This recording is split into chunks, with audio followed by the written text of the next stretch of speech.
Good morning.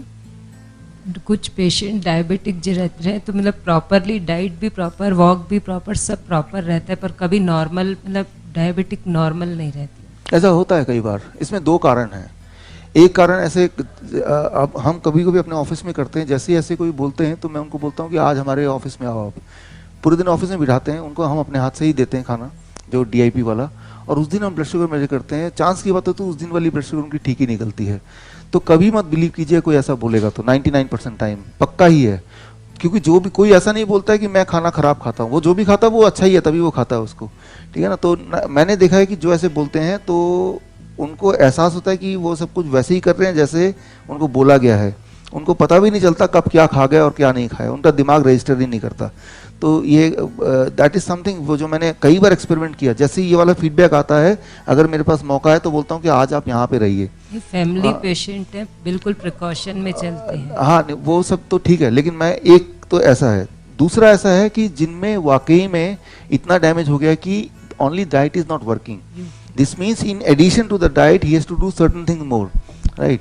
सो जैसे insulin dependent patient में है, इतने साल हो गया, इतना डैमेज कर दिया है, नाउ दे विल एक्सपेक्ट कि मैंने कुछ दिन तक मैं डाइट पे रहने से इंस्टेंटली दिखना चाहिए। ये श्योर है the moment you start the diet, the first day itself, damage कितना भी हो गया क्यों ना हो, एक लेवल ऑफ इंप्रूवमेंट तभी दिख जाएगा। ऐसा मैंने एक बार भी नहीं देखा कि एक लेवल ऑफ इंप्रूवमेंट उसी वक्त ना दिखा हो on the same day, right. लेकिन वो उसके एक्सपेक्टेशन को मैच करेगा कि नहीं, ये क्वेश्चन मार्क है। बिकॉज उसके बॉडी के अंदर क्या क्या हो चुका अब तक हमें नहीं पता, हम तो उसको बाहर से देख रहे हैं।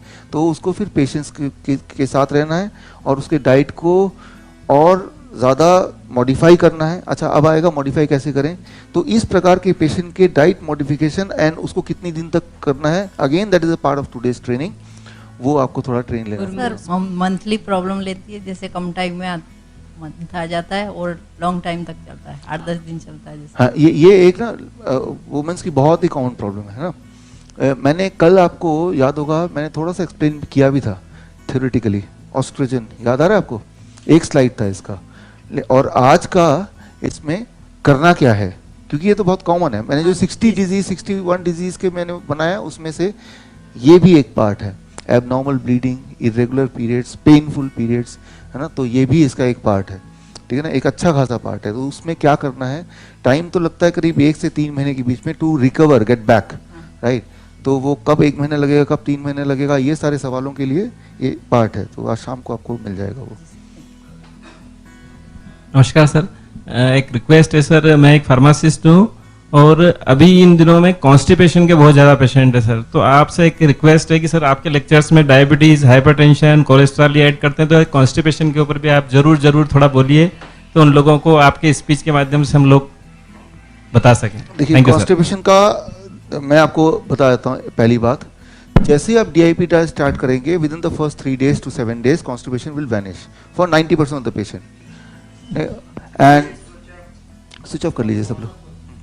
90% पेशेंट का तो वैनिश हो जाएगा, 10% पेशेंट ऐसे हैं नहीं जाएगा कॉन्स्टिपेशन। तो उसके लिए सोल्यूशन ये है कि सुबह along with the DIP diet जो फॉलो कर रहे हैं, खाली पेट में अगर आंवले का जूस पिएंगे, आंवले का वो नहीं जो पैक्ड होता है बाबा रामदेव वाला, अगर तो ताज़ा आंवला मिल रहा है उसको कूट के 100 ml जूस बनाएंगे और उसको पिएंगे, सो द कॉन्स्टिपेशन वो खुल जाएगा। It will take 2 or 3 days, right. Very very simple. मैंने नहीं पाउडर ना लेके तो अच्छा है, पाउडर ना ही लें तो क्या करें, सिट्रस जूस ले लें, मौसमी का जूस ले लें या फिर ऑरेंज का जूस ले लें,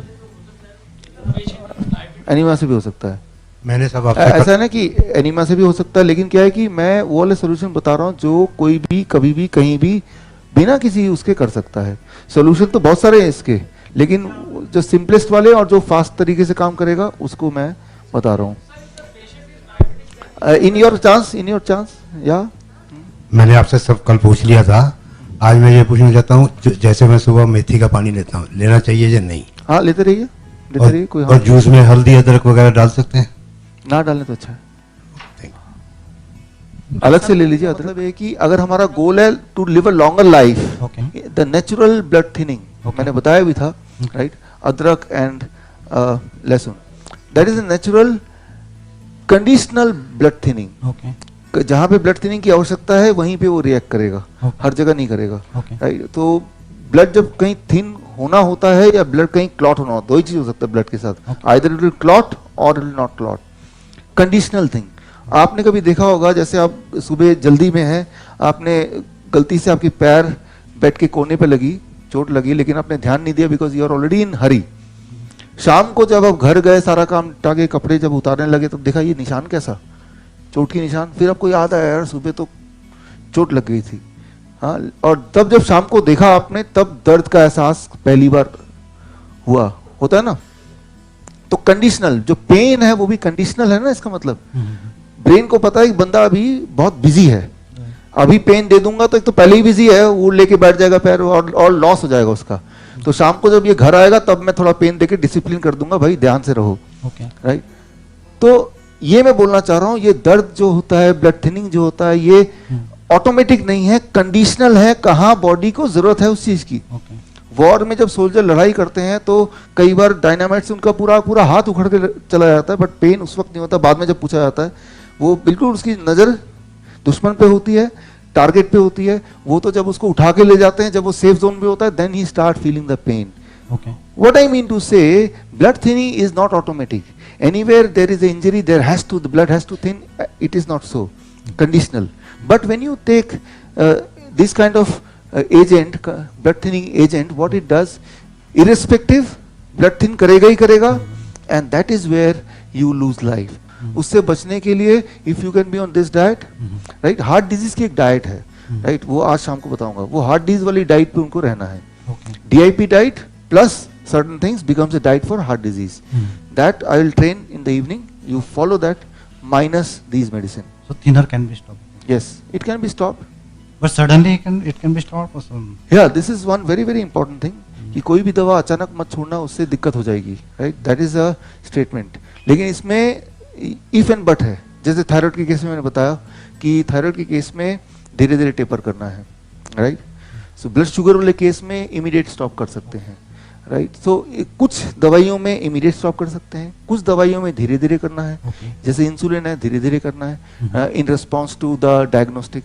अब ऑटोमेटिक सवाल आता है कौन से मेडिसिन को इमीडिएट कर सकते हैं, कौन से को धीरे धीरे करना है, और क्यों करना है, और कैसे करना है। तो ये एक इलॉबरेट क्वेश्चन है। इसके लिए वो आज शाम का जो पीपीटी का मेरा जो आखिरी स्लाइड है वो इसी पे है, राइट। कॉन्ट्रा इंडिकेशन की मेडिकेशन को टेपर कैसे करना है, कौन से को करना है, और कैसे कब करना है।